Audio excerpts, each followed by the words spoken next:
প্রশ্নটা আগে ভালো করে বোঝো। দু প্রকার চা আছে, সেটা মিক্স করে একটা প্রকার চা তৈরি করেছে এবং সেটা বিক্রি করছে ৩২ টাকা ৪০ পয়সায় এবং সেটা থেকে ২০% লাভ হচ্ছে। প্রথম প্রকার চায়ের ক্রয় মূল্য ছিল ৩২ টাকা আর দ্বিতীয় প্রকার চায়ের ক্রয় মূল্য ছিল ২৫ টাকা। প্রশ্ন হচ্ছে এই দুটো চা কি অনুপাতে মেশালে এটা সম্ভব হবে।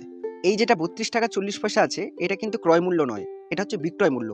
২০% লাভে এটা বিক্রয় করেছে, মানে 120%-এর ভ্যালুটা হচ্ছে এই ৩২ টাকা ৪০ পয়সা। 100% যদি বার করতে চাই তাহলে 100 দিয়ে গুণ করব। 100% কেন বার করছি? 120% যদি বিক্রয় মূল্য হয় তাহলে 100% হবে ক্রয় মূল্য, তাই আমরা 100%-এর ভ্যালু বার করছি বা ক্রয় মূল্যের ভ্যালু বার করছি। এই পয়েন্টটাকে তুলে ১০০ করছি, নিচে শূন্যগুলো কাটো। দেখো নিচে একটা দুটো তিনটে শূন্য আছে, উপরে কটা শূন্য আছে? একটা দুটো তিনটে শূন্য কেটে দিলাম। তাহলে ৩২৪/১২, তো ১২ দিয়ে ৩২৪ কাটলে কত হয়? ২৭ হয়। মানে ওই চায়ের ক্রয় মূল্য কত পেলাম? ২৭ টাকা। এবার আমি ট্রিক্সটা অ্যাপ্লাই করব। দেখো, এক প্রকার চা ছিল যার প্রতি কেজি ক্রয় মূল্য ছিল ৩২ টাকা, আর এক প্রকার ছিল যার প্রতি কেজি ক্রয় মূল্য ছিল ২৫ টাকা। মিক্স করে যেটা তৈরি করবো তার ক্রয় মূল্য কত? ২৭ টাকা হতে হবে। দেখো আমরা বার করেছি ২৭ টাকা ক্রয় মূল্য। তো দুটো চা কি অনুপাতে মেশালে এটা সম্ভব হবে সেটা আমরা বার করব।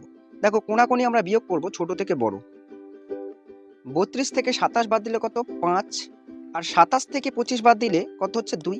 একটু খেয়াল রেখো, বড় থেকে ছোট বিয়োগ করবে এবং কোনাকুনি বিয়োগ করব। তাহলে 2:5 অনুপাতে মিশ্রিত করলে ওই চায়ের ক্রয় মূল্য হবে ২৭ টাকা।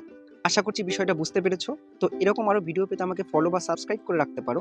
ভিডিওটা দেখার জন্য অনেক অনেক ধন্যবাদ।